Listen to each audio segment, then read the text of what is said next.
सपना और सुनीता के साथ रहता था। हीरा एक व्यापारी था। वो अपने काम धंधे के सिलसिले में गांव से बाहर शहर जाता रहता था। हीरा की पत्नी गोपी की तबीयत ज्यादातर खराब ही रहती थी।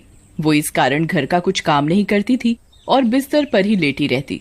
एक दिन गोपी की तबीयत ज्यादा खराब होने के कारण उसका देहांत हो जाता है। गोपी के मर जाने के बाद सपना और सुनीता बहुत परेशान रहती। उन्हें अपनी माँ की बहुत याद आती। हीरा अपनी बेटियों को ऐसे परेशान देखकर उदास हो जाता है।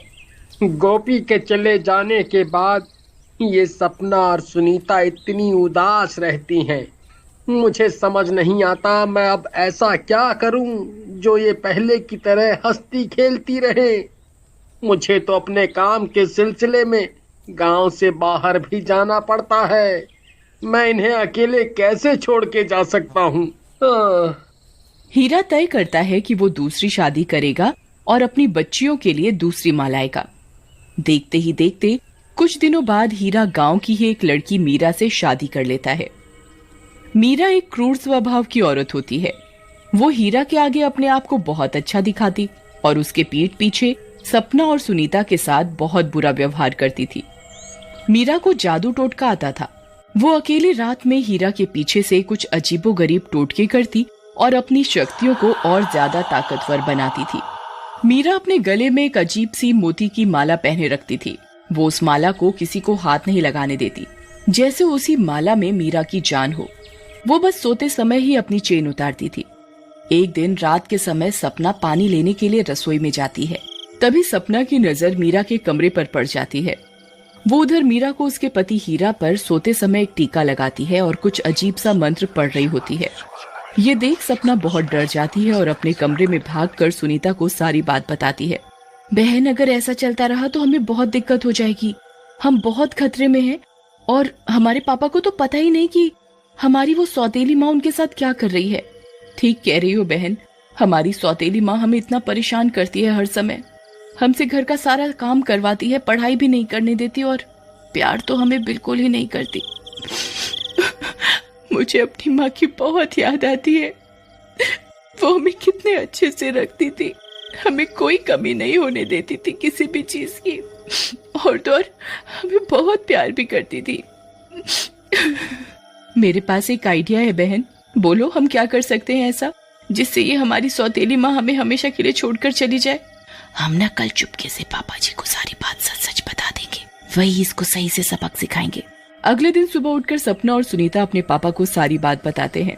पापा जी, हमें आपसे एक बहुत जरूरी बात करनी है अकेले में। हाँ बेटा, बोलो क्या हुआ मेरी बच्चियों को। पिताजी, हमारी सौतेली माँ हमसे अच्छे से पेश नहीं आती। उनका व्यवहार हमारे साथ अच्छा नहीं है। हमें ये माँ बिल्कुल नहीं पसंद। हमारी सौतेली माँ आपके पीछे से घर में जादू करती है। जी पिताजी, हमारी सौतेली माँ को जादू टोटके आते हैं। वो कल रात भी आपके ऊपर तिलक लगाकर कुछ कर रही थी जब आप सो रहे थे तो। अरे बेटा, ऐसा कुछ नहीं होगा।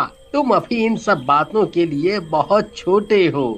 तुम्हें इन सब चक्करों में नहीं पड़ना चाहिए। सपना और सुनीता अपने पापा का जवाब सुनकर बहुत रोती हैं। अरे बहन, पापा ने तो हमारी बात ही नहीं मानी। काश वो हमारी बात मान जाते और हमें समझते। हाँ, हमारी माँ ही बहुत अच्छी थी। वो हमसे बहुत प्यार करती थी और उनकी जगह कोई नहीं ले सकता। कुछ दिन बीत जाने पर एक दिन फिर मीरा रात में घर से छुपकर बाहर निकल रही होती है। मीरा को बाहर जाते हुए सुनीता देख लेती है। अरे बहन, ये देखो, हमारी सौतेली माँ इस समय रात में कहीं बाहर जा रही है। चलो बहन, आज इसका पीछा करते हैं। हम देखते हैं आखिर ये जाती किधर है इस समय आधी रात में। सपना और सुनीता छुप छुप कर मीरा का पीछा करने लगते हैं।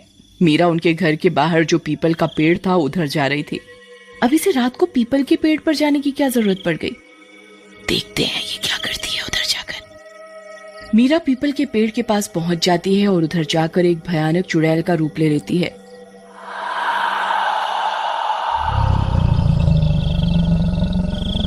ये दृश्य देखकर सपना सुनीता बहुत डर जाते हैं। अरे मेरी बहन, भागो यहाँ से। इसने हमें देख लिया तो ये हमें मार डालेगी और जिंदा नहीं छोड़ेगी। ठीक कहा बहन तुमने, इससे पहले कि हमें देख ले हमें घर की तरफ निकल जाना चाहिए। सपना और सुनीता घर की तरफ भाग जाते हैं। घर जाकर सपना सुनीता अपने कमरे का दरवाजा जोर से बंद कर लेते हैं। मुझे तो अब सौतेली माँ से और भी ज्यादा डर लगने लगा है। वो पहले तो डांटती धमकाती ही थी, अब तो हमें पता लगा है कि वो चुड़ैल है। हाँ बहन, अब हमें सावधानी से रहना होगा। अगर हम ये बात पापा को बताएंगे तो वो हमारी बात कभी नहीं मानेंगे। सपना अपनी सौतेली माँ के बारे में सोच सोच कर बहुत ज्यादा डर जाती है और जोर जोर से रोने लगती है। अरे बहन, मुझे बहुत डर लग रहा है, मैं मरना नहीं चाहती। सपना बहुत जोर जोर से रो रही होती है कि तभी अचानक से उनके दरवाजे से एक चमकती हुई रोशनी आती है। अरे बहन देखो, उधर रोशनी आ रही है। तभी उस रोशनी से अचानक उन्हें अपनी सगी माँ नजर आती है।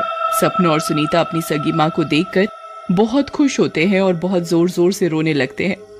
माँ हमें बचाओ, आप हमें छोड़कर कहाँ चली गई, हम आपके बिना बहुत परेशान हैं। हाँ, हमारी कोई भी बात नहीं सुनता, हमारे पापा भी हमारी बात को बार बार टाल देते हैं। हमारी सौतेली माँ एक चुड़ैल है माँ, हमारी जान बहुत खतरे में है, हमें बचा लो माँ। तुम चिंता मत करो मेरी प्यारी बच्चियों, मैं यहाँ तुम्हारी मदद करने ही आई हूँ। पर कैसे माँ, आप हमारी कैसे मदद करेंगी? वो जो तुम्हारी सौतेली माँ है ना, उसमें एक चुड़ैल का वास है। तुम चाहो तो उस चुड़ैल को मार सकते हो। पर कैसे माँ? जो तुम्हारी माँ के गले में एक माला है ना, तुम उसे तोड़ देना। उस माला में ही उसकी सारी शक्तियाँ हैं। उस चुड़ैल की सारी ताकत उसी में है। जैसे ही वो माला तुम्हारी सौतेली माँ के गले से उतरे, तुम उसे छुप कर तोड़ देना। वो चुड़ैल खुद ब खुद मर जाएगी। ठीक है माँ, ठीक है, हम ऐसा ही करेंगे। सपना सुनीता की सगी माँ उन्हें उनकी सौतेली माँ के अंदर की चुड़ैल को मारने की तरकीब बताती है और फिर गायब हो जाती है। अगली रात को जब मीरा सोने की तैयारी कर रही होती है, तभी वो अपनी माला भी उतार कर अपनी अलमारी में रख देती है। बहन, हमारी सौतेली चुड़ैल माँ ने वो माला अपनी अलमारी में रखी है। ठीक है, इसको सो जाने दो। इसके बाद हमें वो माला अलमारी से निकालनी है और उसे तोड़ देना है। माँ ने हमें ऐसा ही बताया था। ठीक कहा बहन। मीरा कुछ ही देर बाद सोने चली जाती है। मीरा को सोता देख सपना और सुनीता मीरा के कमरे में घुसते हैं और मीरा की माला उसकी अलमारी से निकाल कर तोड़ देते हैं। मीरा की माला तोड़ते ही वो भयानक चुड़ैल मीरा के अंदर से बाहर निकल आती है।